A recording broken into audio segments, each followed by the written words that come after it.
Yo, what are these? Yo. Whoa. How many fingers am I holding up? 2. Hey. It might take a little getting used to, but I could see these being pretty useful. Are those the reverse cameras? Yeah, bro, I seen you coming. I was like, lit. oh! Dude, these are rad. What do they do? HindSight. Ooh. They look like get out of You here. can see behind you, huh? Yeah, bro. How many fingers am I holding up? 2, Like, 4. Damn. what? But they got the things on the side. And it's just enough where you can like still see everything. 2. Used to Oh, it. dude, okay, that's interesting. So you get a really good, like, you Yeah, can still it's focus just- here. 2. Hey everyone, you are looking at the first ever cycling/PEV commuting glasses with rear view mirrors built in. Just to recap real quick from my traffic safety series that never made it past episode 1, when you're moving forward, you usually want to be looking where you're going. If you're moving in an environment where vehicles might be moving faster than you need to glance behind before you make any change of direction, whether that's turning left, turning right, switching lanes. You glance back real quick to make sure that you won't get hit by passing vehicles. This is extremely important if you are on a vehicle that is both slower and more squishable than the cars around you. This process becomes much easier if you have a mirror, because you don't have to turn your head as far or rely as much on your peripheral vision. As a former bike shop owner for nearly a decade, I can say that over 90% of riders do not want to install a mirror on their bicycle.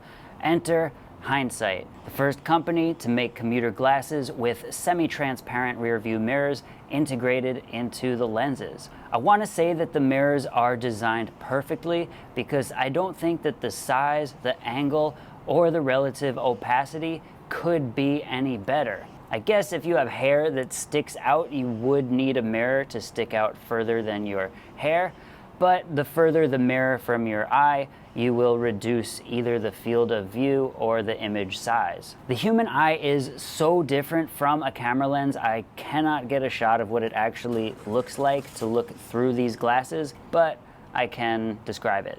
The mirrors start pretty far out to the side, so all the lanes of traffic in front of you look the same as if you're just looking through a normal pair of sunglasses, and the sides are still transparent enough to see through them. They're also opaque enough to see what's behind you. I tested the glasses in a lot of different daytime conditions, including riding towards the sun, away from the sun, high noon, areas with really splotchy shadows all over the place. What really surprised me was how much clearer I could see behind me.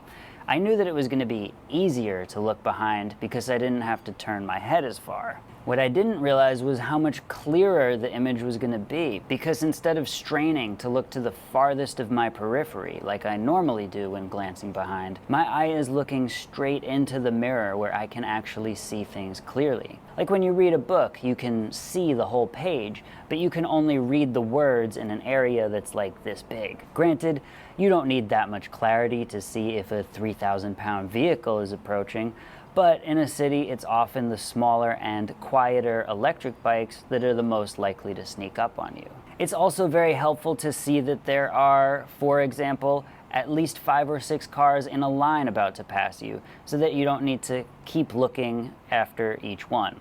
Another thing that surprised me was how quickly I got used to the glasses. I recommend that you first put them on just walking to get used to them. They are a little weird at first because the area in the mirror is moving in the opposite direction that the world normally moves when you're traveling forward. But I got used to that in about 2 minutes, and my brain was like, okay, this is normal, but it's not intuitive how far you need to look to glance behind. But after another 3 minutes, it became pretty intuitive. You turn your head pretty much exactly this far to look behind you. I do have a lot of experience riding bikes and one-wheels as well as driving cars in New York City, which is kind of like training at altitude for hectic traffic situations. So if you're a newbie to riding or using mirrors, I can't say how long it will take you to get used to these, but for me it was pretty quick. What I recommend for the glance is to tilt your head until the mirror can see the lane next to you while you are still looking directly in front of you,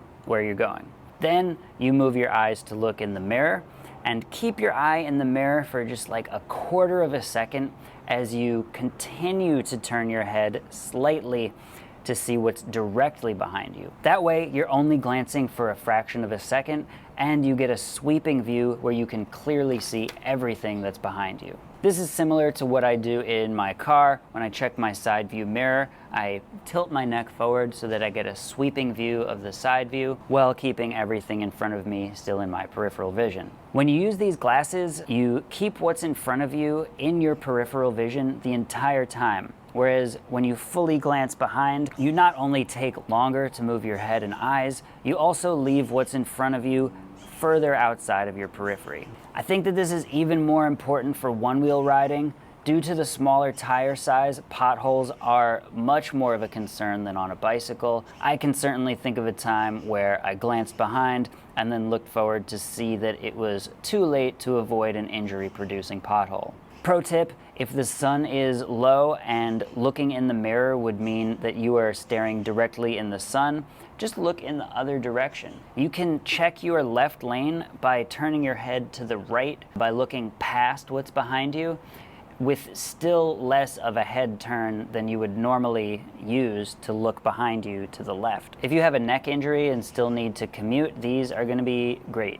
The only situation where these failed was at nighttime because these are literally sunglasses. They do sell nighttime lenses, but I haven't tested them yet, so I can't say how well they work or how easy they are to swap in and out.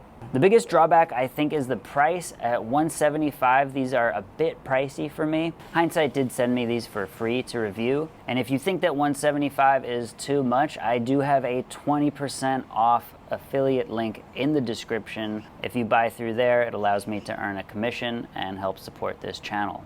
Also have an affiliate link for my helmet. This is the Unit 1 Faro, because why commute with sunglasses that have hidden mirrors and not use a helmet that has hidden LED lights? That's just a no-brainer. That's pretty much all I have to say. Thanks so much for watching, and we'll see you next time.